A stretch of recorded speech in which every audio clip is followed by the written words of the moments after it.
why are you going so into this? I mean, it's just a story. I mean, it's just this is the and finally bit we've done on every other sort of thing. And you're like, yeah, I don't know. He's kind of serious. The next morning he just calls me. I was like, you got to go to a corner shop and get yourself a copy. I was like, where are we? We like page 17. He's like, just go get it. We got there, and on the front page there was 2 articles. One about money and stuff, and then there was this other one of how to rack up $100,000 cab fare, leave the pub, turn right, and there was a picture of our cab there right in the front of it, and it just changed everything. It was just amazing kind of, sort of everything then started getting really crazy. It started building up. When we eventually made it back to London, we were invited to drive in the closing ceremony of the Olympics. So if anyone remembers the Spice Girls when they were top on some black cabs, that was me driving one of the scary Spice in front there. So, and all of these things, this amazing sort of, it all kind of came together when we came back to London, and we had all these stories that we wanted to tell. Oh, in fact, here's a map of actually, if you want to see how it works, you go up the way through the Arctic Circle, Moscow, down through Europe, into Iraq, Iran, Pakistan, India, into the Himalayas, through China, Southeast Asia, Australia, then across the United States, and then back to the UK again. And it took us 15 months to do, eventually. And it wasn't without its faults, as you could expect. So Hannah, this is us trying to repair the heating in Denmark at -10. It was quite chilly. And actually, the clicker's not working. This is where we broke down the border with Iraq and Turkey, broke down somewhere else in Turkey. We got stuck in the sand and then we broke down. This is actually trying to put the wheel back on in an Iraqi workshop. And this is what's broken down in India. Oh, this is when that thing fell off. This is when the wheel fell off. This is when the wheel fell off again. This is when the engine fell off. We break down in the middle of the mountains. We would break down in the rain. We would break down the side of the road. We would break down on another side of a road. It was just all the time. And we really didn't have that much mechanical sort of skills of note other than sort of stare at it long enough. And if that bit's attached to that bit and that bit's on fire, you should probably put it out. So we would just try and bang things, bodge it together. Occasionally someone would help us. And by the end of it, we got pretty good skills at fixing London taxis in the desert. But it's not exactly the best thing you're going to reuse very many times. But along the way, it was also the people that we met and the amazing places that we got to experience. And I think some of the most interesting things were happening in the most dangerous part of the journey. So when we were crossing through Iraq and Iran, just amazing people. The girls would just run over to you. The boys would be boys and try and throw trips on their bikes. But the most amazing architecture. So Persepolis is one of the best kept sort of ancient ruins you're ever going to see in the middle of the Iranian desert. But the whole rest of the place is stunning, just truly beautiful. And it was here when we were driving along, as we normally would do, we're in the desert, it's pretty deserted, it's kind of in the name. We'd normally do this, we'd just pull off the road and we'd just go and camp, and that's exactly what we did. It was pitch black, we didn't know where we were, just that we were in the middle of the desert. And the next morning I woke up to something nobody ever wants to hear, and that was the voice, dulcet tones of my mate Lee, opening his tent and going, he's from Birmingham, is that an artillery gun over there? And he was deadly right. We had somehow inadvertently camped in the middle of an artillery field that the Iranians had built to keep the Israelis from bombing their nuclear reactor. And we were 3 guys in an old London taxi with British plates, somehow there, just waking up going, ooh, we don't really want to be here, do we? And it looks like, oh, you could kind of mistake that. But actually, if you look a bit closely, it's actually a pretty big gun, and there's quite a few of them around. And so we rapidly threw our stuff together. We got threw the tents in. We just about made it out until this 4x4 bumped up the track, and these 2 guys came out. And we were like, right, this isn't great. And it got much worse when a much shinier 4x4 came out, and these 2 guys in very shiny shirts came out. And we realised that they were the secret police. We got detained. We got into all sorts of interesting things from it, and eventually we kind of made it out. I mean, I made it out a bit more than the others when I actually got deported as a suspected Israeli spy, but the other guys managed to stay with the car, and they were the ones who actually took it across the most dangerous part of the journey, which is the Baluchistan desert. And this is where, just the bottom where Pakistan and Afghanistan on the border there, so all the Taliban are being kicked out of Afghanistan, and all the Pakistanis were trying to smuggle everything through the other things. Lawless, you have to have these guards with you the whole time, it's completely crazy. But we had a cunning plan, because we knew we were going to sort of show up pretty badly, but we were going to blend in. So we grew some beards, really quite good ones. We were very proud of them. And this guy back there, that's Craig. He's this mental Australian that we met in Iran and told him what we were doing. He asked if he could do it. It's like, oh, guys, if I tell my mates I crossed the desert in a London taxi, they're going to flip. So he came with us, and actually turned out he was mental. And he stole a Pakistani guard's helmet, and almost a civil war broke out. It was mental. But we thought we were going to blend in really, really well until we actually got there and realised actually no one has beards apart from actually the Taliban. They all have really nicely trimmed moustaches. We didn't really blend in too well. But we made it. We survived, and we made it back to London. We broke 2 Guinness World Records.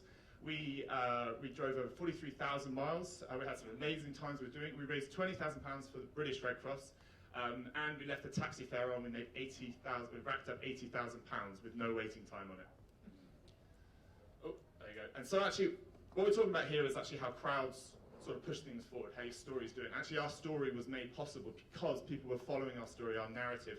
They were telling each other. They were telling journalists. Journalists started writing about it. We weren't pushing this out very much at all. And we would have people who would just come up to us randomly and offer, you must stay in my house. So we'd have emails from people in Australia when we were left. We got 5 emails within a week that said, always if, by the way, it's always if you make it to Australia, you've got to come to mine to drink some beers and have a barbecue. So we showed them, when we got there, we bloody made it. We went to every single one of their houses, we drank all their beer and we ate all their barbecues. But it was this amazing support, a kind of collaborative way, this story that carried. The only reason we could carry on doing these things was because someone had told someone who told someone, and Get Taxi got involved with it. But if you think about it, if Get Taxi did it a different way, and organised this trip themselves, I don't think they would have had the coverage that they actually achieved with it. So if they sat down in a room and they thought, hey, why don't we drive around the world in a black cab, we'll get loads of press coverage, they wouldn't have got it because the story wasn't authentic. It didn't have that narrative that kind of cut through. I mean, they were, generally, we got into almost every single newspaper and most of the TV channels. The press that they managed to get for it was absolutely phenomenal. But it probably wouldn't have worked the other way because the story was there, and Get Taxi were able to sort of piggyback on that. And that's actually something really interesting where you're looking at how stories carry. What makes a story authentic? Is it because you've told it, or is it because someone else has told it?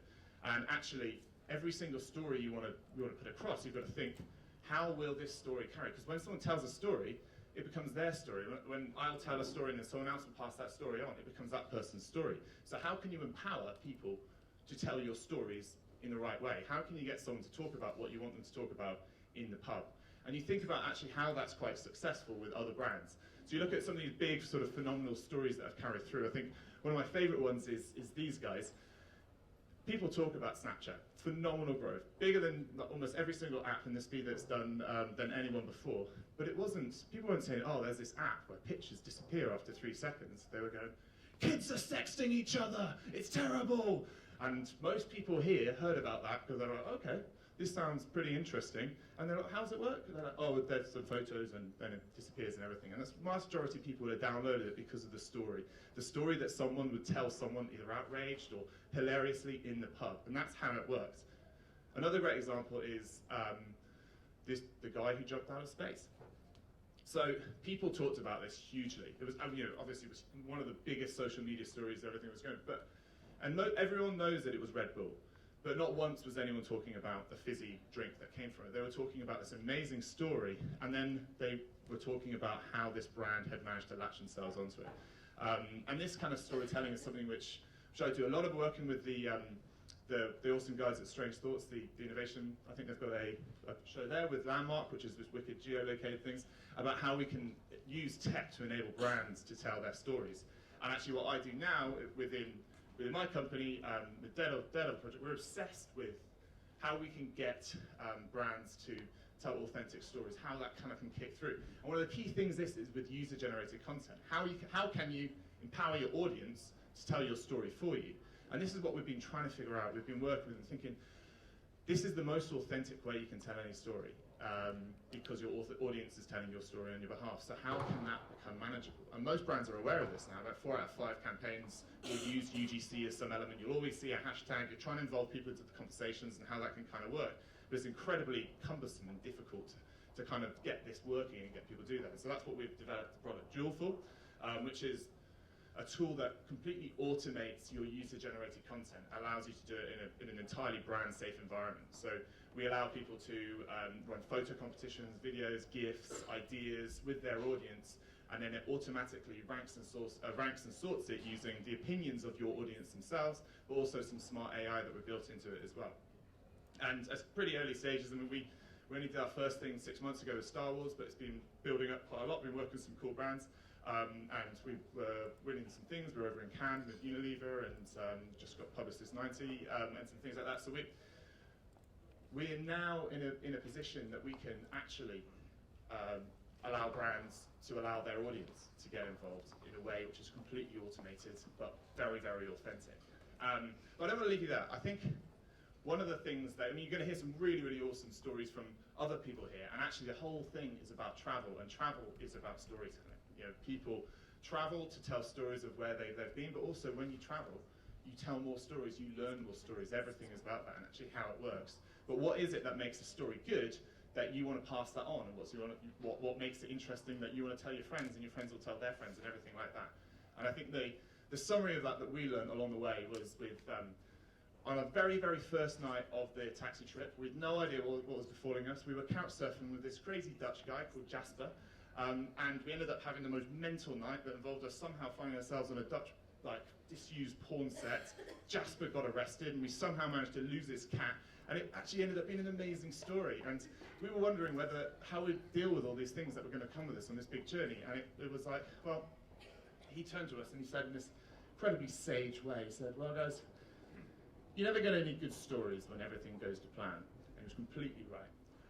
My name is Paul Archer. I hope you guys have some cool questions along the way with that along it. Thank you very much, and have a great day.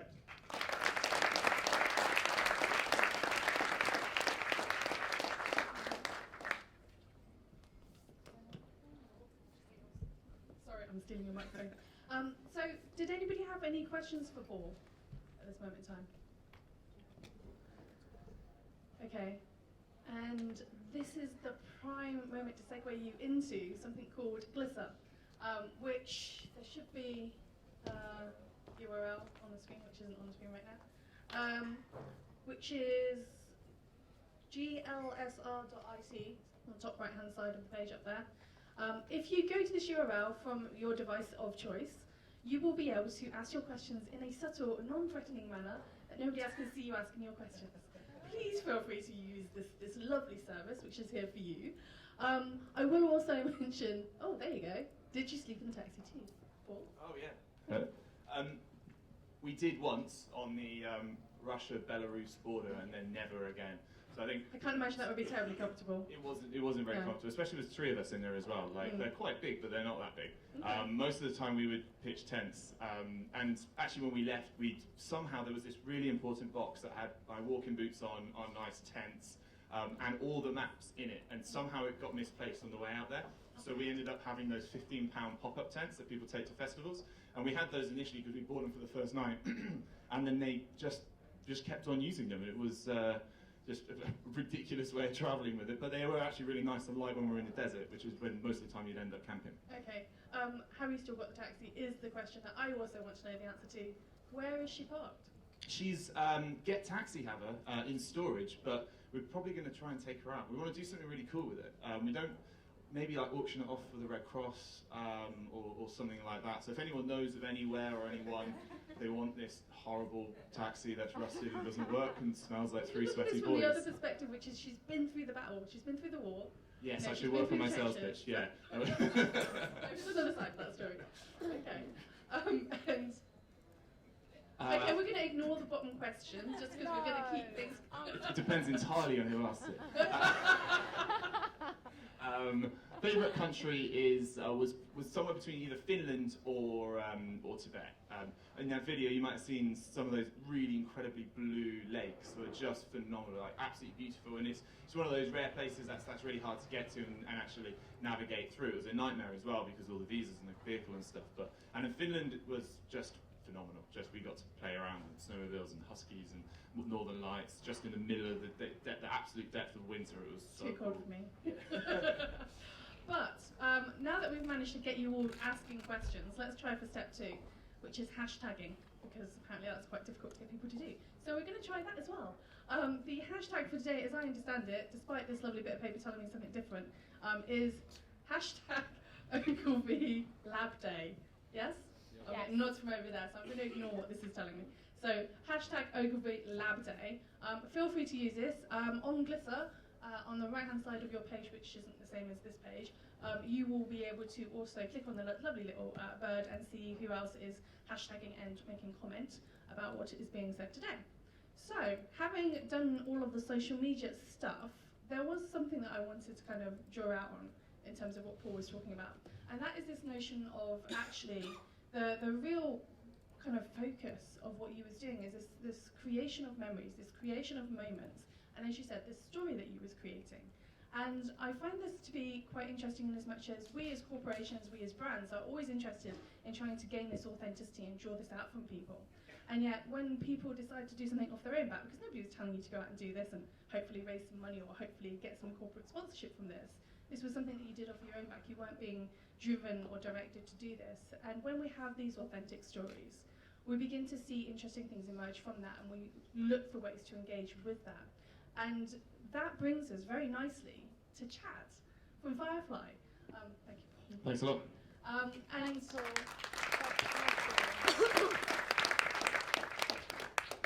And the interesting part with Chad and what Chad's doing with Firefly is this idea that actually the whole point of Firefly really is to identify and highlight moments, to be able to create this filter that allows us to share our social stories in a geographical way.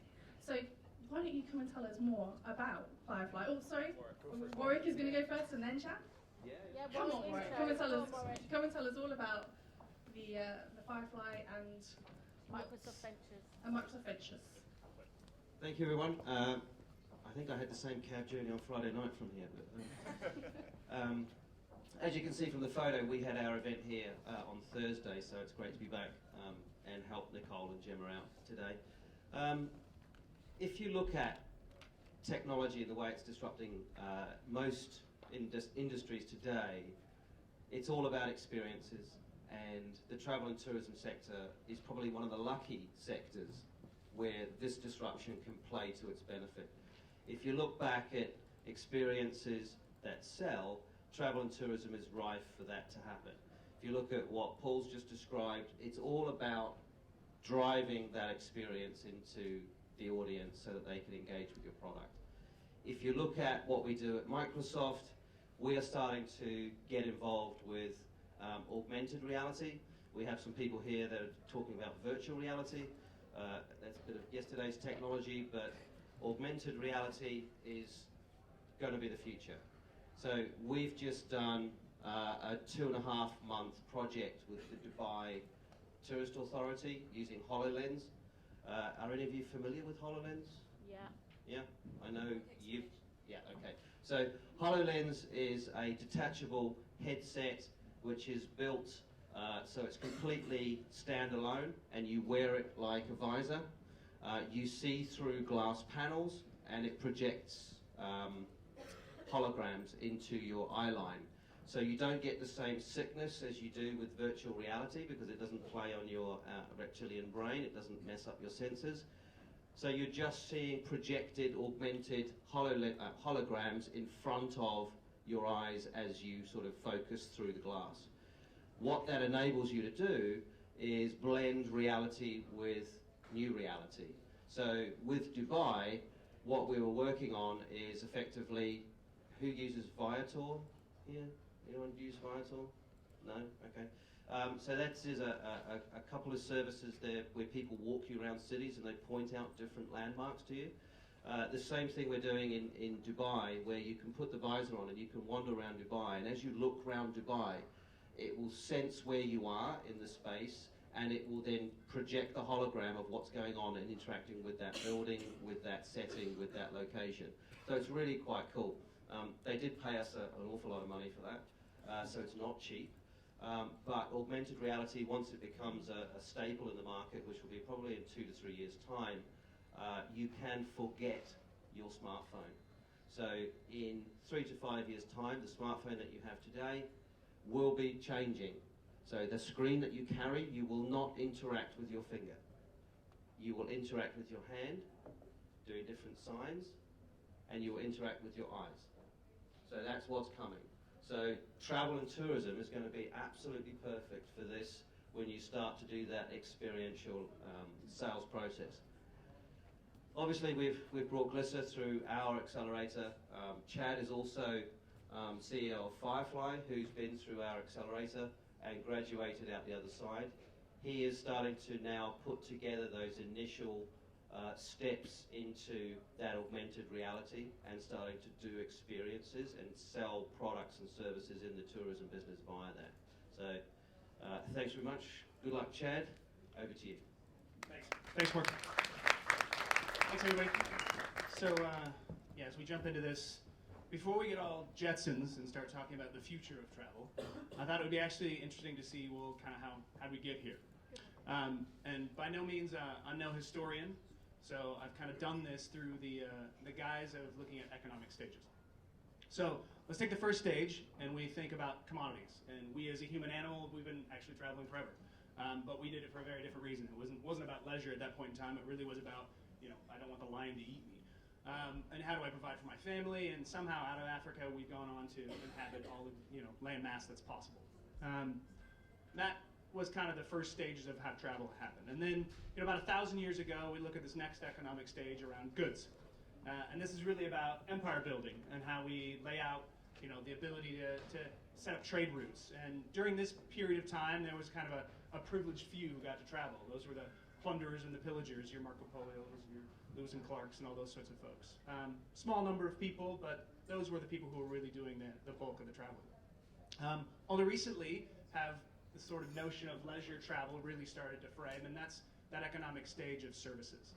And so that's the dawn of air travel in 1914. The first commercial flight took off with one person on it, and folks have been sort of going around and traveling ever since. And governments have been instantiating public holidays, and this is the travel that we're a little bit more familiar with, is how I go off for leisure and actually explore and have an adventure. And then the next economic stage is this whole notion about the experience economy, and that was kind of out of the ashes of sort of the hippie evolution into India. People started saying, I don't necessarily want to go to a canned resort or a hotel someplace. I want to get deep into a particular experience. So how do I, travel in a taxi all the way around the world and get embedded into this more experiential sort of thing? That's Tony and Maureen. They started Lonely Planet, and that's where your Gap Year came into. And then, this has been the last sort of 50 years of travel. And now we start looking at today. And this is where the conversation thread of kind of the Internet of Things. And what I'm going to coin is a new sort of economic stage of magic. And magic kind of comes a hat tip to Arthur C. Clarke, or basically, any advanced technology is indistinguishable from magic. And we're starting to reach that precipice with things like HoloLens and the amount of computing power that we have in these overly connected world today to offer new interesting things. There's a couple cool startups that are doing that. There's a couple here today. There's What 3 Words. So their magic is that I can have my buddy. They're on later. They're on later. Yep. So exactly. So I can meet my buddy, at a fishing lake, but because they basically gridded out the whole entire planet by 3 millimeter squares, and they know where I am, and they can kind of help me with that. Or there's a cool company called Porter, which allows me to basically at my home take my bag and have it magically appear in my destination at my Airbnb. Or there's a great little kind of IA bot called Lola, which stands for longitude and latitude, and that's where I can have a normal sort of conversation about booking a hotel, and this piece of technology does that. This is the space now where I think is pretty interesting, and that's where Firefly is looking to play, is how do we sort of augment this technology around people to kind of give a deeper sort of level of this experience economy. So I tend to think the future's kind of now. What is the future? Who knows? If the Elon Musks and the Bransons of the world have their way, we might be doing selfies on Mars. They're speaking later. What's that? All right, fair enough. So how do we get to this piece of magic? So everybody realizes the supercomputer in your pocket is pretty much the enabler for all this stuff. But this was one of those things that sort of just crystallized it. I think it's kind of interesting. So in 1990, there was this machine called the Cray 2 for a cool $32 million. You could essentially buy the supercomputer. It took up a whole warehouse floor. 20 years later, fast forward, for $400, you pick up Steve Jobs' 4th generation of the iPhone, and that effectively has the same computing power as that Cray 2. That's amazing, and that's only accelerating faster and faster. So we've got this sort of smartphone, but in reality, our apps are kind of dumb. So they're not as smart as they could be given all the information and personal details they know about me and all the interconnectedness that we have. It's a pity that these things actually aren't working a little bit harder than they are.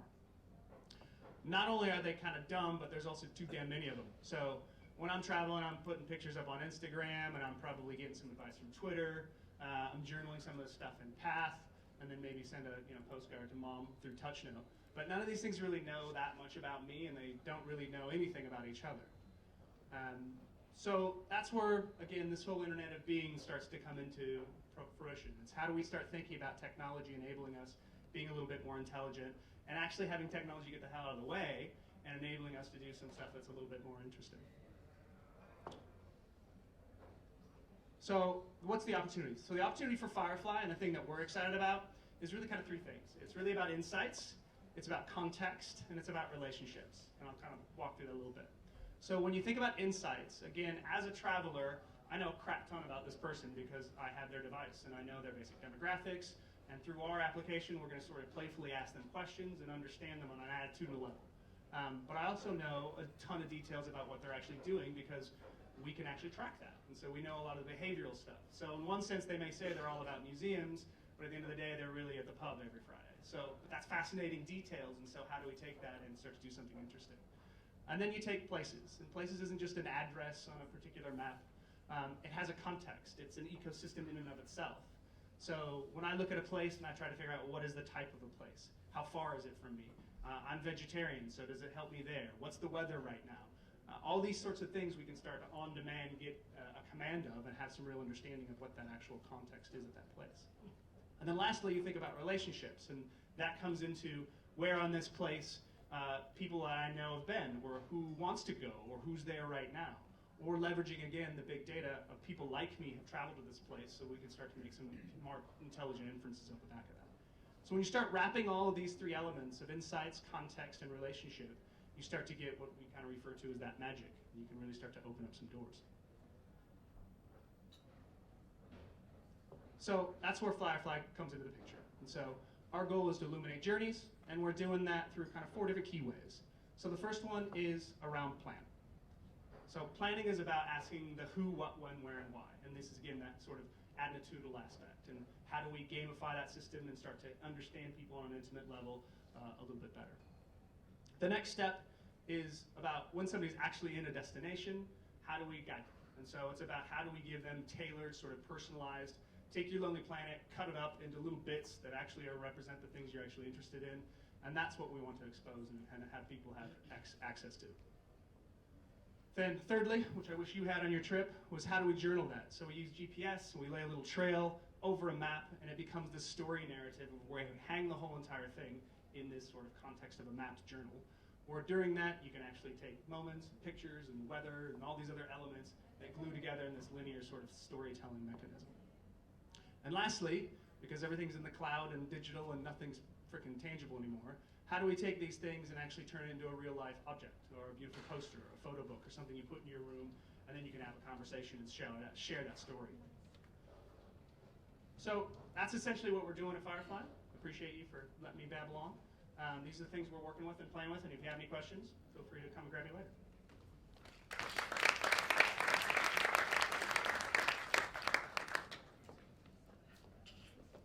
Thank you, Chad. You're welcome. So there are some questions. I saw some questions flying about, but they're not necessarily for Chad. So I'm going to give people like a moment to start thinking about some questions specifically for Chad.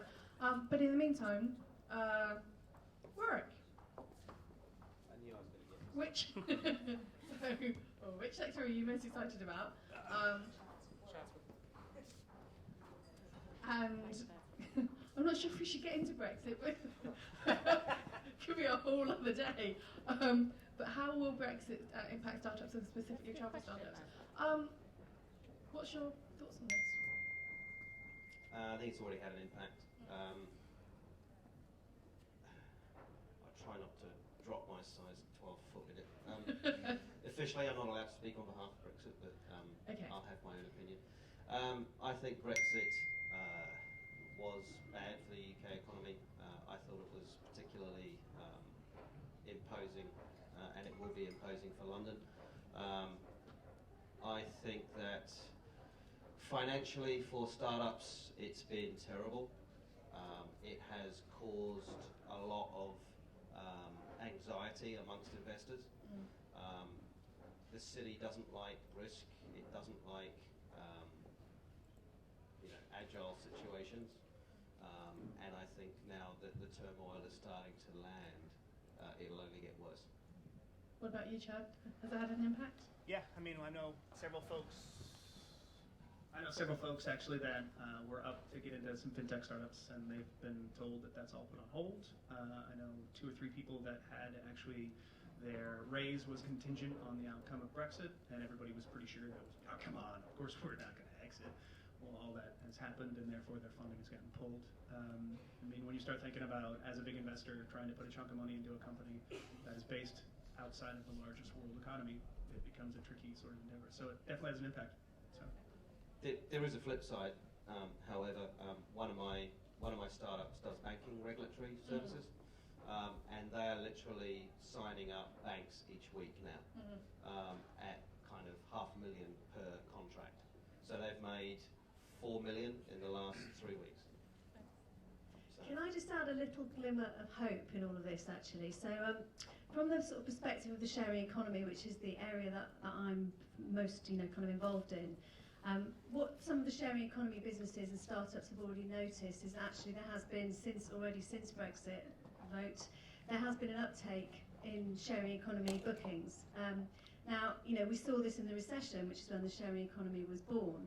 That whole idea that, in these times people are looking at cheaper ways of travel. So there is something of an upside. It's absolutely affecting raisers without a shadow of a doubt. So in terms of raising investment, hideous time to raise.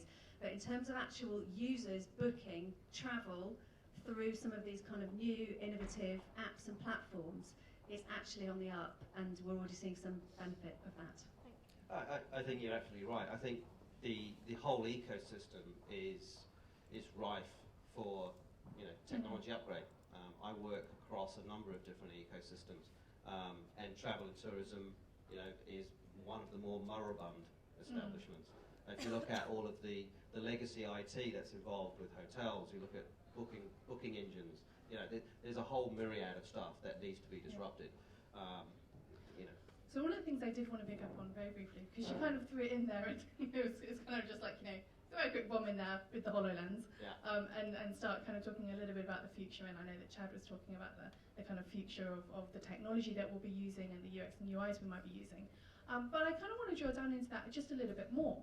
In terms of, we're talking about this idea that actually we won't necessarily be interacting with our smartphones in the same way, but I also am curious about, will we be interacting with smartphones at all in 5 years' time? Will there be something new? We're hearing about new different types of technology, be that electric tattoos or whatever other types of interfaces that we're talking about. I'm talking about things like skin as the next interface. Yeah. So do you think all great questions. Some of my colleagues at Microsoft Research would have a slightly different answer to me, but if you look at what's happening at the moment, we are kind of migrating from traditional search into voice search. Once that has become more embedded in what we do, we will slowly migrate away from our smartphone and into portables and wearables. If you look at where experiences is going, it's all going to go into some sort of augmented reality or a new reality. These smartphones are great, they're powerful, but what they're not is immersive. So as the next stage of computerization happens and these become even more intelligent, you'll see them slowly migrate from being something that you interact with unnaturally to something that you react and interact with naturally. And that has to be a wearable of some sort. Okay, thank you. Cool. And what I would say is that you have an opportunity, we're about to have a break, thank you. And the opportunity for you guys is to have a look at some of the exhibitors, because there are some really interesting exhibitors in there in terms of different types of technology you can interact with. There is a question here about Firefly interacting with other types of apps. Chad, how would you respond to that? Yeah, so generally we plug into most of the different social networks, and as your journal, you effectively share out aspects of it. We're taking a little bit of a sort of path approach. It's definitely more of a When Pat started out, they said we're not a social network, we're a personal journal with some social features. And that's effectively where we started out. Just like the trip we just heard a second ago, there's something about being able to document one of those sort of trips, and even your graphic there, the line going across the map is exactly effectively what we're trying to do. And then there's aspects of that you want to share, and frankly, there's probably some aspects of that you don't. So there's ways to engage in that as it is. What's Thank you. Firefly app? What's that? There's a few it says on there in Yeah. the App Store. Yep. What's it like? So Firefly with the .ly. We're Libyan. Thank you. And before we wrap up, if there are any other last questions, feel free to chase Chad down in person, because we can also do that too. We can have human-to-human interaction. And he's right there. But it's ancient technology, I know, ancient. But we're going to take a break now. Please come back and join us in 11:35. 11:35. We'll see you then. Thank you.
So just as a reminder, Glister, if we're on Glister, feel free to fire your questions at Glister. If you're using Twitter, feel free to use the hashtag Ogilvy Lab Day, and please do engage with us. I am under the impression that we are also streaming, and there may be folk who are watching via stream. I'm assuming from over here. Hello, people who are streaming. If you could please use the hashtag, that would be great, or give us some Glister questions. Let us know that you're streaming. Put stream in the front of whatever your question is. Okay? Thank you. So next up, what I want to do is talk about our next speaker, Benita, and how she fits into this economy of sharing and this idea of the Internet of Beings. And one of the things that's fundamental to the idea of the Internet of Beings is to allocate and assign value to the individual, and what that value is in the context of the ecosystem.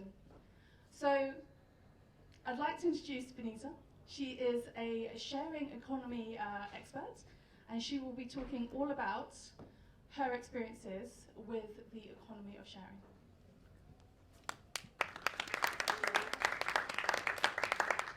Okay, hands-free was a good thing. Can everyone hear me? Yes. Yeah? Okay, so before I take you into the future, I'm just going to start in the kind of very recent past. So yesterday, I was at the Financial Times European Sharing Economy Summit. And as I was there, it sounds like an oxymoron, as I was there in yet another brightly coloured vintage dress with my red hair in a room full of suits, I did think to myself, how on earth did I get here? But I also thought to myself, okay, it's clear now that the sharing economy matters. It matters to business, it matters to the markets, it matters to the world. But most of all, it matters to all of us. And so I'm going to spend the next few minutes taking you through why the sharing economy is important and taking you on a journey into the sharing economy. So, very quickly, you've heard a little bit about me, but I'm known as the Chief Sharer, and I run a social enterprise called The People Who Share. And what we do is we help people and companies to be able to discover the sharing economy. We run a big campaign called Global Sharing Week, which took place at the beginning of June, engaging millions of people around the world. And we work with companies to help them enter the market, to help them find out how they can engage and benefit from the sharing economy. But most importantly, I'd like you to join me on a journey into the sharing economy. Now, there's no need to bring anything with you because everything that you need is there. But I'm going to start with a definition. What is the sharing economy? And this is really important because it's often vastly misunderstood. So very simply put, the sharing economy is an economic system built around the sharing of human and physical resources. So that could be cars, it could be homes, it could be skills, food, services, or goods. So that's very simply what the sharing economy is. Now, it's changing the world as we know it. And I'm just going to take you through how it's changing the world. So, the sharing economy is promoting access over ownership. The idea that we don't need to own things, ownership is becoming entirely redundant. We just need to access the things that we need when we need them. So you pay for what you use, you swap, you borrow, you rent, you exchange. Now all of these terms mean share. Okay? So the sharing in the sharing economy does not mean it's free, but the sharing in the sharing economy means it's about accessing a shared resource, which could be a human resource or a physical resource. So it's a hybrid economy. Sometimes you pay, sometimes there are different forms of value exchange, but you could be renting, borrowing, swapping, exchanging, it's all sharing. And now we can access these unique experiences, these idle goods and services from our peers, peer-to-peer. Now we know, because we've documented this, that there are over £3.5 trillion worth of idle resources in the world. That's everything from white goods, empty seats in cars, empty properties. But actually, the most valuable resource that we have, of course, is people. Because we have unlimited capacity to share and collaborate. And so this whole notion of the Internet of Beings is incredibly important, because without people, without the soul, you can have as many things as you like. But actually, without people, without this culture shift towards this whole idea of this sharing economy, it's people that are driving it at its heart. And the specific demographic that are driving the sharing economy are what I call Generation Share. So these are, broadly speaking, millennials, young people, and there are 2.68 billion Generation Share globally, who see no point in owning goods. Why on earth would you want to own a car that sits for 23 hours and 15 minutes a day unused? What on earth is the point of that, when you can just pay when you need to travel somewhere? So we've seen, obviously, the advent of car sharing, ride sharing. And 73% of this group say that the sharing economy is important to them. Now, it's impacting every sector, whether that's the private sector, the public sector, the charity sector, society at large. There is nowhere that the sharing economy is not already having impact. Now, I produced a report a year ago where we aggregated all of the data on the sharing economy from around the world, and this was kind of our headline finding a year ago, that the sharing economy is growing faster than Facebook, Google and Yahoo combined, valued at 15 billion in its first 7 years. Now, yesterday at the Financial Times, PwC launched their new report, which actually shows that the sharing economy is growing 20 times faster than they believed. So this headline is based on their data from last year, and actually they only looked at 5 verticals within the sharing economy, including travel. We've documented there are in fact 22. So this is a huge, sizable market. But most importantly, and why it's relevant to you and your business, is the fact that fundamentally people are no longer reliant on corporations for their products and services. Now you and I can trade peer-to-peer. The whole sector, the whole idea of business has been completely disintermediated because we can trade person to person. We can interchangeably be the producers and the suppliers of goods and services. So I can rent out a room in my house, or I can rent someone else's room, and so on. I can actually set up a whole manufacturing line by tapping into a 3D printing hub and become a manufacturer of goods without having to have huge capital outlay. Now, 90% of consumers who are, of course, driving this trend say that they want brands to share. Whenever I say this, people say, well, but what on earth does that mean, Benita? Well, it means that people are saying we want brands to be associated with some form of sharing. Some form of sharing or collaboration. Because this is very much about how you engage with the crowd. Now, interestingly, only 10% of brands are seen as sharing brands. So that is clearly a huge opportunity. And it's an opportunity for businesses to turn costs into revenue. So I'll give you an example. Marriott hotels had huge amounts of idling capacity, spaces within their hotels that were not being used, redundant spaces. What did they do? They partnered with Liquid Space, which is an on-demand workspace for entrepreneurs who need spaces. And this is a win-win situation. So what was once a cost to Marriott, because maintaining those idle spaces, of course, a cost, has become a revenue stream and is incredibly lucrative. But everybody wins in that equation. Marriott win, the entrepreneurs win, they're getting cheap access to great spaces to work out of, and of course Liquid Space are taking their commission.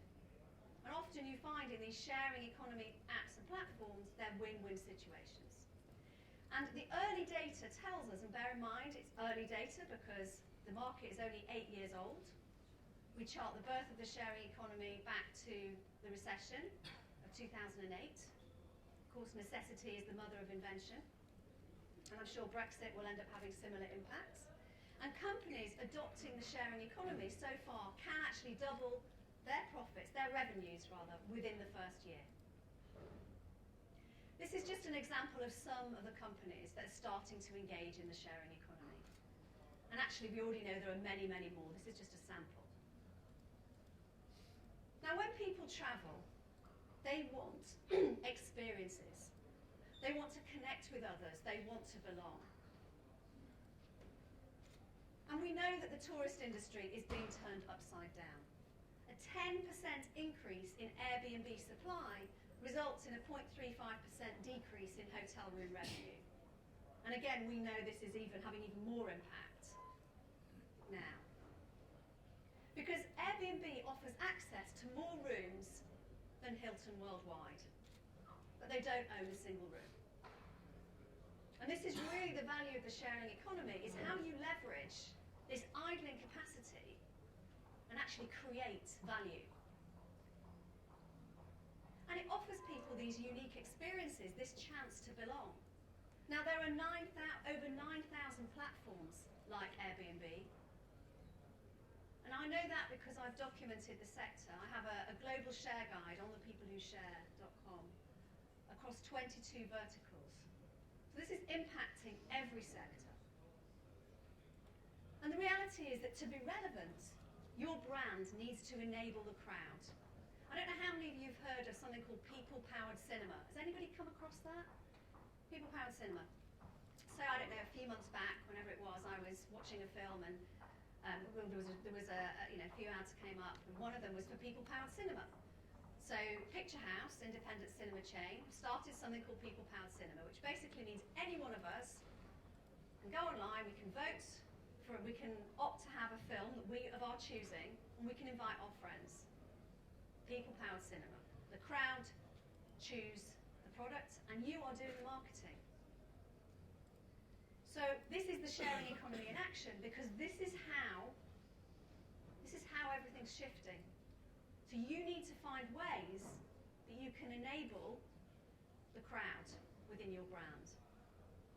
And there are about 4 different ways that businesses can engage in the sharing economy. So one is to enable, which could mean that you build a platform to enable peer-to-peer sharing, or that you develop a sharing brand. 2 is to acquire. We've seen lots of acquisitions happening in the space. 3 is to invest. But I believe the 4th is the most interesting, which is about partnership. And I gave you the example of Marriott and Liquid Space. So how can you offer a shared experience? Because I believe in the future we won't be talking about competitive advantage. We'll be talking about collaborative advantage. The skills that we need in the future are collaborative skills.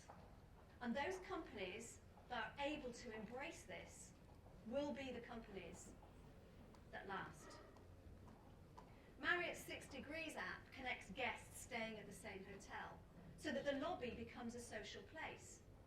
Because the reality is that the sharing economy doesn't have to be just the domain of those sharing economy companies. So my message is be better at sharing than Airbnb.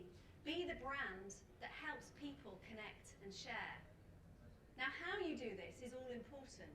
And we've seen some examples of companies, large companies, who've come into this space and have seen that the sharing economy is a huge trend and we want a piece of this market, and have decided just to kind of take a very top-down approach.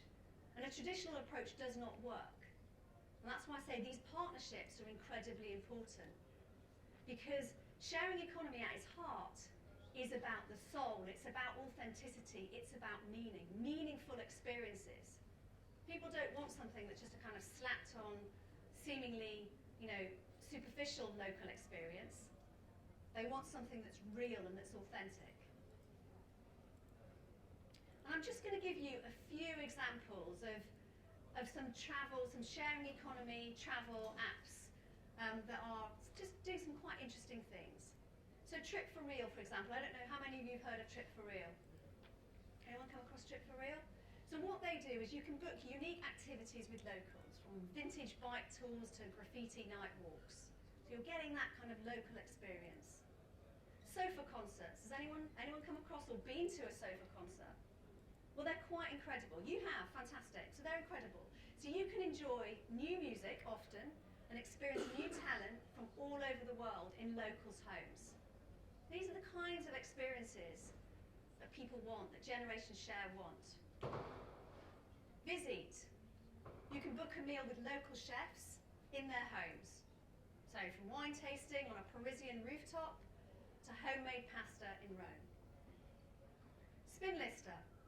You can rent bikes, surfboards or new gear from peers. So you can arrive in a destination, you've got a passion, there's something that you want to do, and you can connect with people who have a similar passion.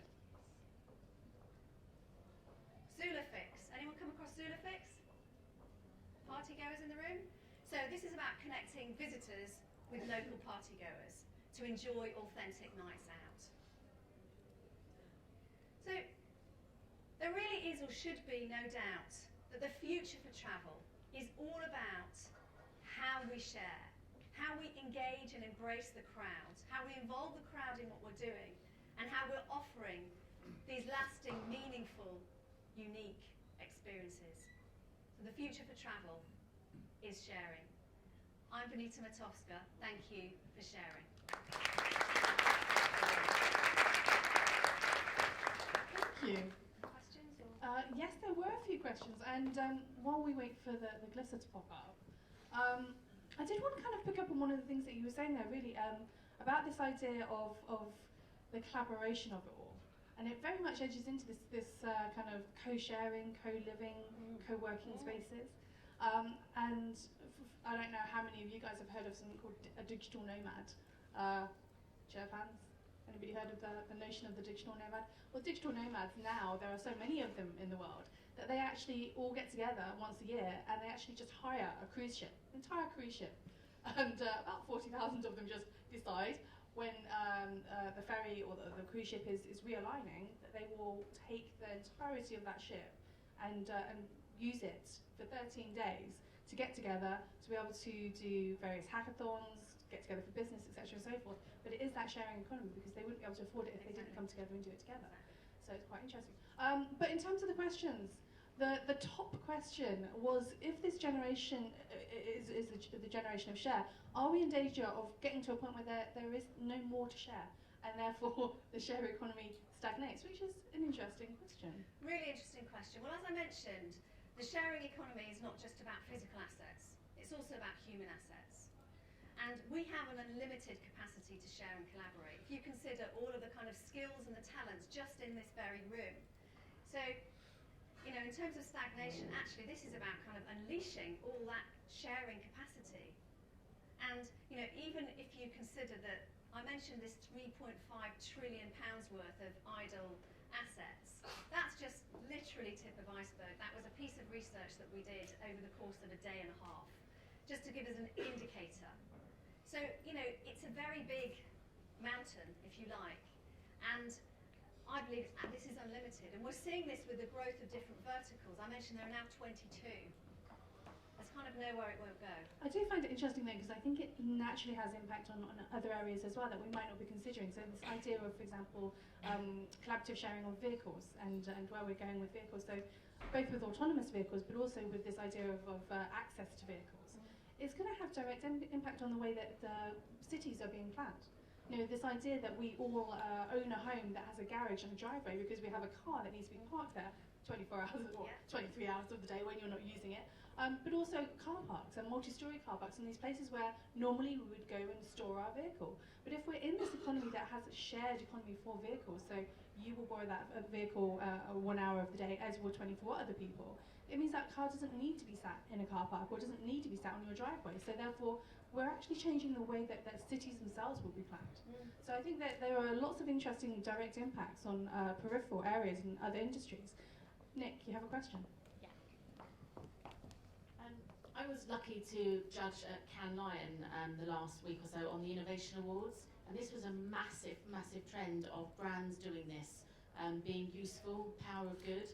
So there was something that was done that Ogilvy had done actually, and I didn't realise it was us at the time, but for Volvo, where they used the boot of a car to, and it was a key that was developed that you could get through your phone, and then you could open that boot so that rather than your delivery be put either not delivered or put at your door and with someone stealing it, you could actually use someone's car to then have it delivered. Very interesting. Well, that does lead on to another interesting question, and one that I want to pose to you, Benita, which is, in this economy of sharing, there is this issue of trust that we need to have with other beings. You know, when we're connecting to other people and saying, you know what, I'm going to borrow your car, I'm going to borrow your home, I'm going to borrow your boot of your vehicle, or whatever that thing may be, there is a certain degree of trust that needs to occur here. And what is that perception when it comes to that trust? So trust is the currency of the sharing economy. Without trust, there is no sharing economy, because fundamentally what you're talking about is building trust between strangers. Now, about 18 months ago, or nearly 2 years ago now, I was approached by Macmillan Cancer Support, because what they wanted to do, very bravely I have to say, was they had this idea. They've been looking at the sharing economy and they thought, what if we could build a task sharing platform to connect volunteers, people micro-volunteers who've got a couple of hours here and there to spare, to share, with people living with cancer, to carry out things like daily tasks, do the laundry, the washing up, pick up the post and so on.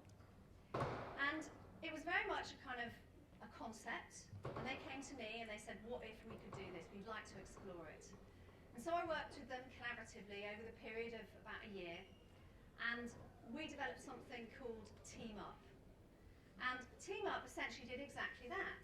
Now, as you can imagine, you are connecting complete strangers with very vulnerable people, and you're sending them into their homes. Now, traditionally, what would happen is you'd run background criminal record checks, you would do a DBS check, and this would take a period of 6 weeks, and you'd have a certain amount of information about that person. You'd know something about their criminal record. What that wouldn't tell you, though, is anything about what they're like as a person. Their personality, are they friendly? Are they going to be helpful when they get into these people's homes? Are they a terrifying person? It wouldn't give you any of that kind of social proofing, that social data. And so what we did was we worked with one of our trust tech partners, and there's lots of different companies in this space, called Veridu. And what they do is not only are you running a background criminal record check, because we need to know that, of course, but you're also able to learn something about this person's social profile, their reputation capital. And we all know about ratings and reviews, and each of us has a personal brand. All of us have personal profiles, and we all have our own personal brands. And really, the sharing economy is very much about, one potential corporate role in the future, as I see it, is how corporations essentially aggregate those personal brands. And so what we did for the Macmillan product was we worked with Veridu, we integrated that into the platform, and it meant that we were able to get a really robust view of what these people were like that we were connecting. And actually, interestingly, for Macmillan, when they looked at this is something now that they've considered rolling out across their other services, because it's far more robust than a traditional check would ever be. So trust is really important, and we know that there are 4 pillars of trust. So one is verification. We need to verify that people are who they say they are. One is reputation. We need to know what people's reputation is, and ratings and reviews and so on. But also, there's something called protection, so insurance. What happens if something does go wrong? You want to know, like with Airbnb, they have a host guarantee. Things get broken, stuff happens. What's going to be the kind of protection if those things do go wrong? But fourthly, and I actually believe almost most importantly, is this idea of convention. So this idea of values, of meaning. So it's that idea that people are opting into something, and actually there's an innate human-to-human trust aspect, which is about, I respect you, you respect me, we're going to exchange homes. What does that mean? That means that, I'm signing up to this, I'm opting into this.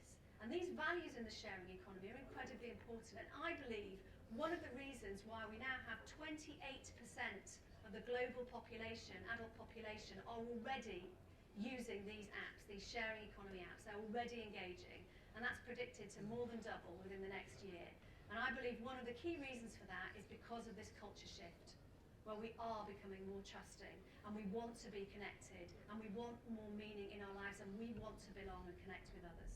Which is inherently where we talk about this value of the individual in the Internet of Beings, and in sharing economies, is exactly in this value of assigning value and reputation to the individual.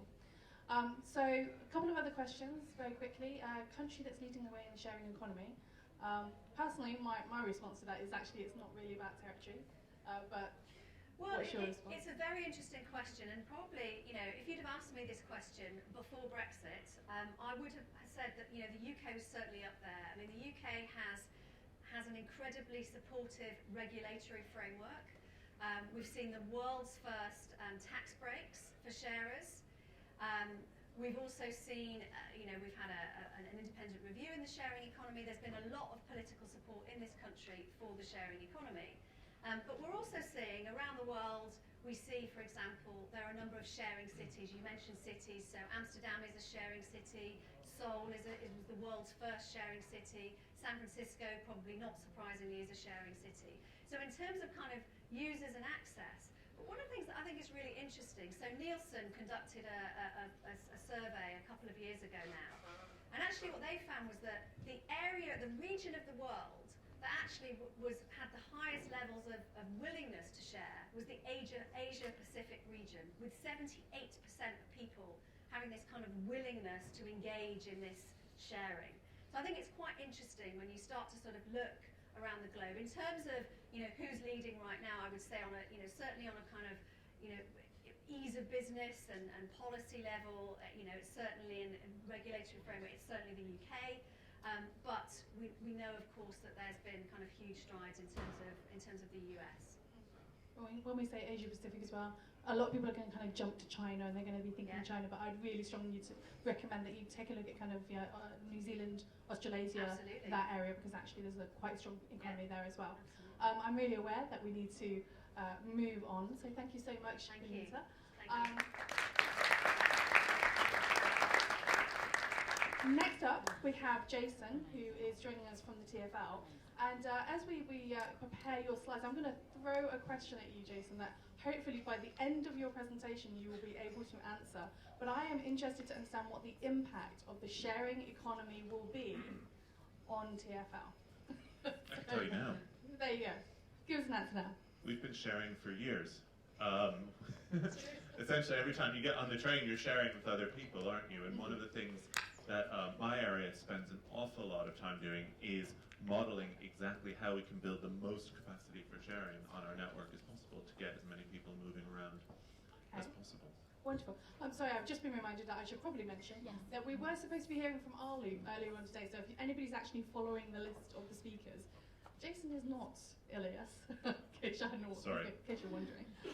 He is stuck on an aeroplane, so given the topic and given the theme, it seems quite fitting. He is stuck on an aeroplane and is delayed by about 4 hours. So hopefully he will be joining us later on this afternoon.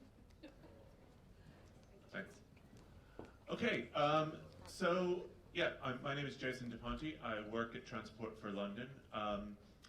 Before I worked for an organization that someone earlier said, oh, research and innovation, they don't do that at Transport for London, do they? I actually had a career in digital and media, and one of the things that I did as a little side project was build an app that claimed money back from Transport for London every time that someone was delayed on the tube, and made that available to them.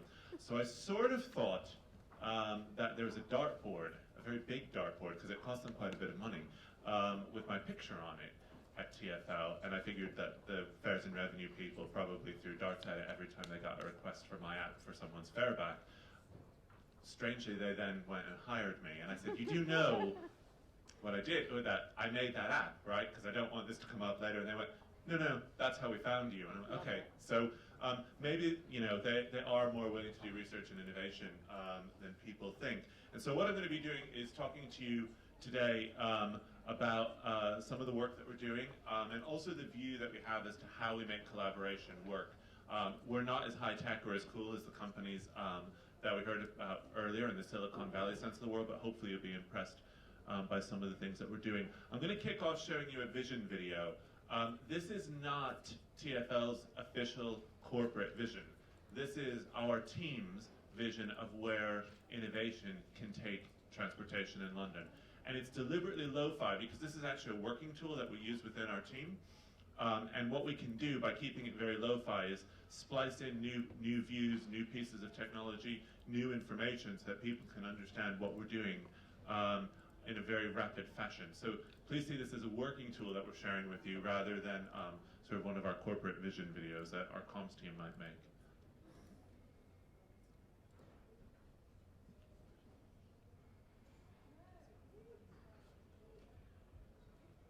clicker works.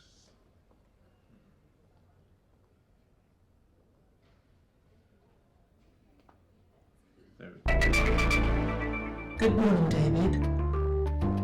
I've woken you via silent wrist alarm slightly ahead of schedule. I have been monitoring some travel disruption on your usual Monday journey and can see that you have a high priority meeting marked in your diary. Yes, I have those potential clients flying in this morning. What's the journey status? Morning lights on. An emergency alarm has been activated at Ealing Broadway Station and passenger flows are being affected through the area. All alternatives have an arrival time 20 minutes after your scheduled meeting start time. Would you like to see the best journey option or remain informed or choose not to make the journey? Update on travel. Receive update. I have been informed that extra buses have been deployed in the Ealing, Broadway and Paddington areas to improve passenger flows as a result of the earlier disruption. Let's go for the quickest option. Tell Sarah.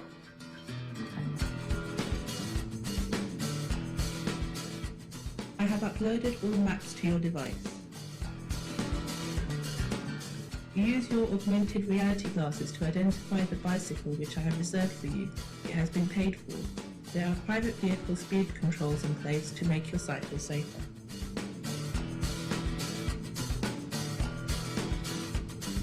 Barriers are set to normally open.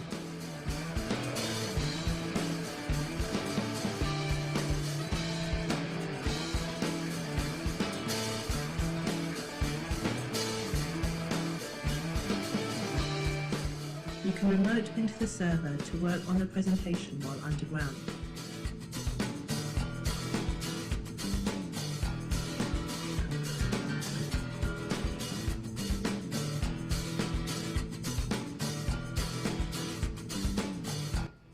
Bus lanes have been activated and extra buses deployed in the West London area in response to the disruption.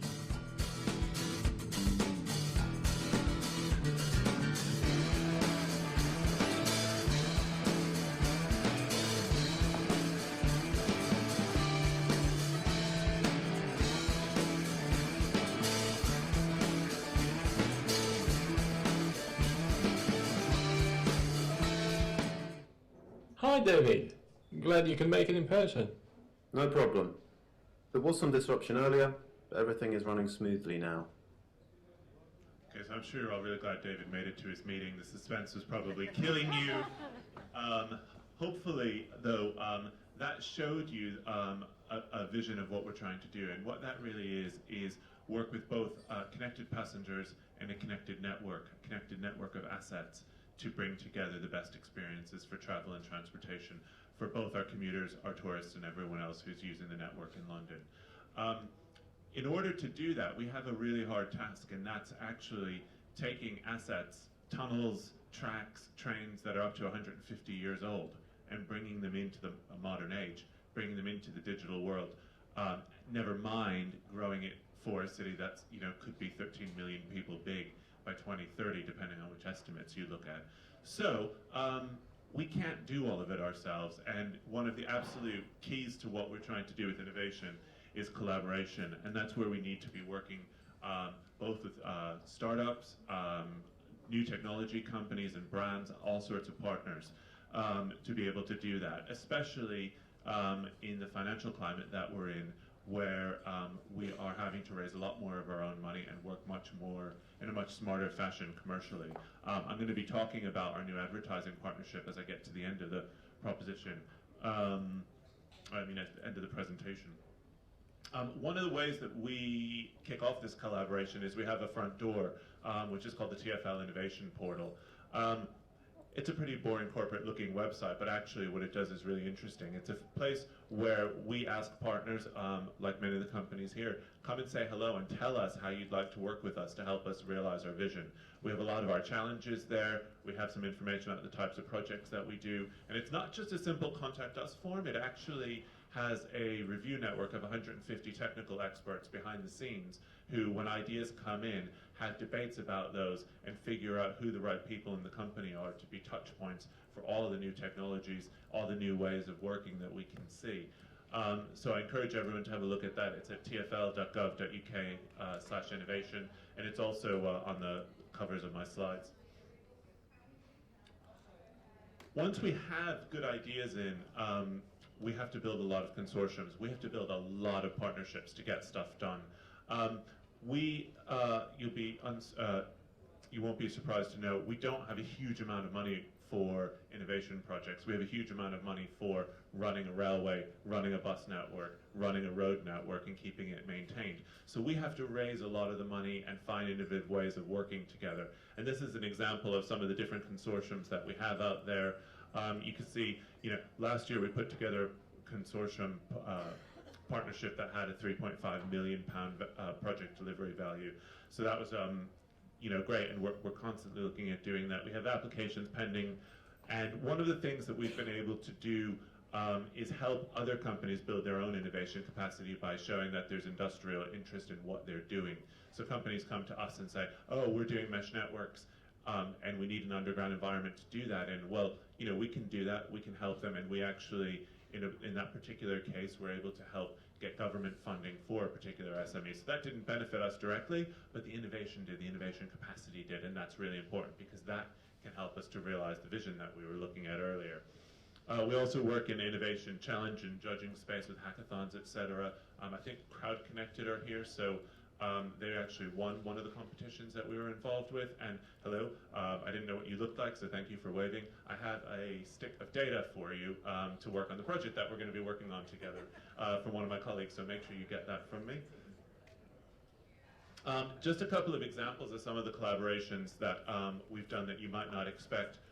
One of the ones that you may have heard of because it's been on the news a bit is Wayfinder. This is using Bluetooth beacons as a means of getting visually impaired people through our network, and that was a collaboration with the digital product agency, digital product design studio, I should say, Us2, and the Royal London Society of Blind People. That's been rolled out in 2 stations now, and we're looking at what the roadmap for that is. We're looking at what else Bluetooth beacons can do for us, and obviously there's a huge amount of commercial stuff there as well, as the access points that we have here. This is a video that illustrates the benefit of doing open innovation. We started to capture a lot of data from our trains, and all of this route finding, wayfinding, trip stuff, like the cool stuff that Firefly showed us earlier, is great. We know we can follow people around with GPS if they let us.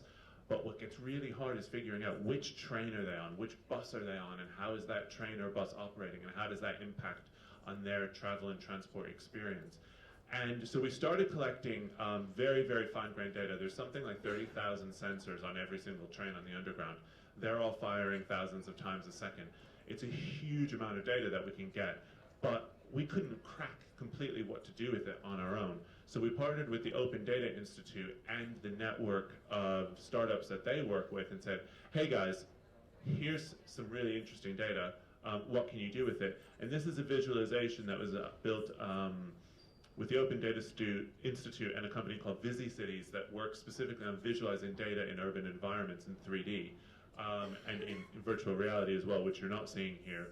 And this gave us all sorts of insights that we were never able to see before. We were able to see crowding, we were able to see the exact impact of incidents on the network in real time and how that impacted on things like power draw, temperature, customer comfort, etc. So again, this is something that we're never going to be experts at every single new emerging technology out there, but we have a lot of need for it, and we know an awful lot about our customers, we know an awful lot about our assets, and we know an awful lot about London. And so we think there's a huge amount of potential for bringing those together. A few other collaborations I'll go through very quickly. This is one called the Lightweight Door. Sounds really boring, doesn't it? But actually, this is a door that's made out of the same materials that spaceships are made out of, that's going onto a train. When you multiply up the benefits that lightening the trains has, it's absolutely tremendous in terms of the number, how much faster we can make the trains move, how many more people we can get through the network, how much we can improve their experience. Again, that was done, I should mention, in conjunction with Atkins Aerospace, National Composite Center, universities, and door manufacturers. So again, everything we do is through collaboration and open innovation. Some of the things that we're excited about at the moment in terms of technologies are virtual reality. We're doing a huge amount of work there, looking at how that works as a corporate tool, augmented reality as well. Internet of Things, we are in the process of connecting up as many of our trains and buses and tracks and ventilation systems and ticketing systems as possible to get as much data out of those as possible and see what types of experiences and what types of insights we can build out of that. Also, again, big connected data, passenger devices and new displays, anything that the passengers are going to be interacting with, any way that we can get better information to customers faster. Sensor ecosystems, again, what can we learn about the environment context people are in through whatever personal devices they have, be that handhelds or wearables or anything else. And sentiment, how are our customers feeling? What are their journeys like? What do they want to tell us in real time? You know, sure, we can look at Twitter, but we know that people only get on Twitter generally to tell us when they're having a very bad commute. And often that's all they tell us, with a lot of expletives and not with a lot of information that we can actually act on in great detail. So, and if you know, our doors are open, so please don't feel limited by this if that happens. Also, the other thing which I have to mention, where we're just really starting to scratch the surface of an innovation agenda, is with our new advertising partnership that was announced recently between TfL and Exterion. We are going to be, they have an incredibly aggressive target because our government funding is being cut tremendously. They have to raise multi-billion pound revenue targets over the next 8 years. And the only way we're going to be able to do that is by moving very swiftly to a much more sophisticated model of advertising than just sticking posters up kind of wherever they happen to be on the network. There's going to be a very, very big data play that we don't have all the details ready to talk about yet, but some of the top goals that we're going to be addressing through digital are there. That includes the creating a world-class advertising estate, enhancing the customer experience in a way that benefits brands and brings them closer to the customers, building much better insights with data, driving value for London, and also looking at what adjacent markets can be working with, and likewise, what can we be innovating with. So we're really looking for what are the partnerships there that are going to continue to make that go. And that's it from me. Hope to hear some questions and meet you after this. Thank you.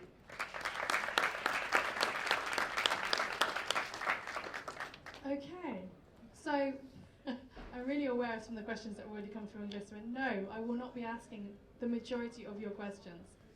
So we'll not talk about going to the dark side. We will not be talking about certain other things. But You're going to ask me at lunch. You can ask him personally one-to-one, but we're not going to answer that here. First up, what I wanted to do was just kind of connect more on what you were saying about this idea of collaboration, but also this notion that you're looking at smart cities and the idea of being connected both to people but also to the technology. I'm curious to understand from your perspective what it is that you're most excited about from a technology perspective, what you see really unlocking the next stage of innovation for you. I think at a personal level, and in terms of the things that I'm working on, it's the Internet of Things stuff that we're doing. It's actually not just understanding people's position, but understanding their context and how they're traveling. So, you know, not just that you're somewhere between Green Park and Oxford Circus, or that you're on the Victoria Line, or that we last saw you above ground at a certain place, but actually understanding which carriage are you in, what's your experience like, what's the temperature, because we can learn that from the train. How many other people are there? What does that mean? What advertising are you looking at? Or what maybe entertainment do you need while you're there? Who are you with, and what's the social experience that's going on? And you know, I think we're getting into a much deeper level of experience and understanding of the customers and the ability to improve their journeys, both from a kind of very hard engineering point of view, in terms of like, you know, what engineering tweaks can we make to make that better, but also from a personal point of view in terms of, oh, you know, maybe you see something that's making you uncomfortable and you think might turn into a dangerous situation. Can we get a customer service assistant there at the next station without you having to necessarily dial 999 or wait until someone's been assaulted or something like that? You know, unfortunately, there's a grim side of all this when you're dealing with this many people of people getting hurt and safety stuff, but it's very important to us. If we can make people's journeys safer, that's tremendous. Okay, so when we're talking about the types of technology and really giving people the opportunity to really be able to connect at every stage of their journey, one of the things that we kind of often forget when we talk about the TfL is that it's not just about the trains, it's not just about the tube, it is also about the rest of the kind of ecosystem that you work within. And so we're talking about the bikes, we're talking about the ferries, we're talking about all these other things as well. And so when you take that into consideration, when we talk about big data and your connected data, actually it's a pretty vast amount of data that we're talking about here, because on average, as folk who are commuting back and forth to get to our job, we're spending quite a significant amount of time essentially in your ecosystem.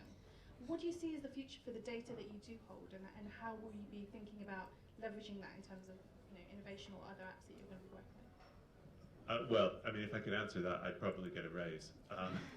Actually, no, I'm I'm not trying to getting do a raise. you a I work in the public sector. What am I talking about? I might get promoted. Look, the way that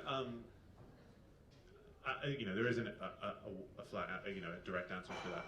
What I can tell you is that that train that I was showing you moving around the network, it creates 2 gigs of sensor data a week. Just the train, never mind all the people that are on it. So when you multiply that up across all of the fleets and all of the network and all of the rest of it, the storage, the analysis, etc., it becomes, a giant task. And one of the things that I think is going to be one of, so there's lots of things about storage and analysis that have to happen. But I think the really interesting part is going to be when we can start connecting that data with all the human data that's out there. And that's why I'm saying I think that's the most exciting space, because that's when we can really micro-engineer people's experiences to be better. Any particular partnerships in terms of that personal data that you're quite excited about? Not ones that I can necessarily announce. I I can say, there's one that I can talk about, which is a Innovate UK funded project called Accelerate. And that is where we are working with Us2, the digital product studio I mentioned earlier, and a company called Transport API. And we are looking at very broadly what is the sensor ecosystem on our network, and how can we connect that with people's personal devices, and what experiences can we create from there. But I can't quite reveal what that is because it's only in the very first phase of the project. It's good, and it's interesting because us too also make really good games. And therefore it's interesting to see that transitionary kind of relationship between actual transportational data, but also games and how we move people through the economy and the system of a game. I mean, we like to look for the unusual partner. People say, why are you working internally? You go, why are you working with a games company? They don't make trains. You go, well, but our customers play games. They understand things through games. They understand things through digital products. Let's try and bring in outside learning. We look, if you look at all the partnerships we have, they're not going to be all the people you'd expect. Sure, we work with Transport API, because they do transport data, and they do transport data that we don't have because it's for other parts of networks. And obviously, you don't only travel with transport for London if you live here. We're talking to entertainment companies as well about experiential stuff. We're talking to outdoor companies. Surprise us. Come talk to me. We're looking for interesting partners to work with. Okay. So we'll leave on that particular challenge, that note of collaboration. If anybody has any great ideas, please do tweet them. I know, I was getting there. Give me a chance. As I was saying, if you do have any thoughts or ideas in terms of collaboration, what I would be interested to hear, and this is a challenge I'm going to leave you over the lunch break, is I want to hear what you think is the most interesting collaboration, be that direct and obvious collaboration or something from completely left of field. What I would love to know is who you think the TfL should be working with and why. So if you want to tweet those, please do tweet them. Can I answer one question that's getting a lot of votes? Yes. Okay. I wasn't sure if you could answer it, so well, I can't tell you exactly when, but we are doing a lot of trialing to figure it out. It's not being ignored. It's incredibly hard because the Victorians didn't leave space for Wi-Fi routers and access points in the tunnels. And in some of the tunnels, you have about that much clearance between the train and the ceiling of the tunnel. So we are trying but it's very, very tough. We absolutely know that it's something that customers are screaming out for, and it will enable a lot for us in terms of making our lives easier and our jobs easier and better for everyone in terms of collecting all of the data and everything else. So bear with us. We are trying. We are trialing. If anyone knows how, please don't just approach me at lunch. Tackle me and tell me how. Thanks very much. One of the things I do notice though about all these questions is that nobody has put in front of their question streaming. So therefore, I'm going to assume that nobody who is streaming has any questions. However, I do know that Dan in Vietnam is watching, so hello, Vietnam. I always want to say that, so I get to say it. But we're going to take now a lunch break now. We're back at 1:35. Please do join us this afternoon. Thank you very much.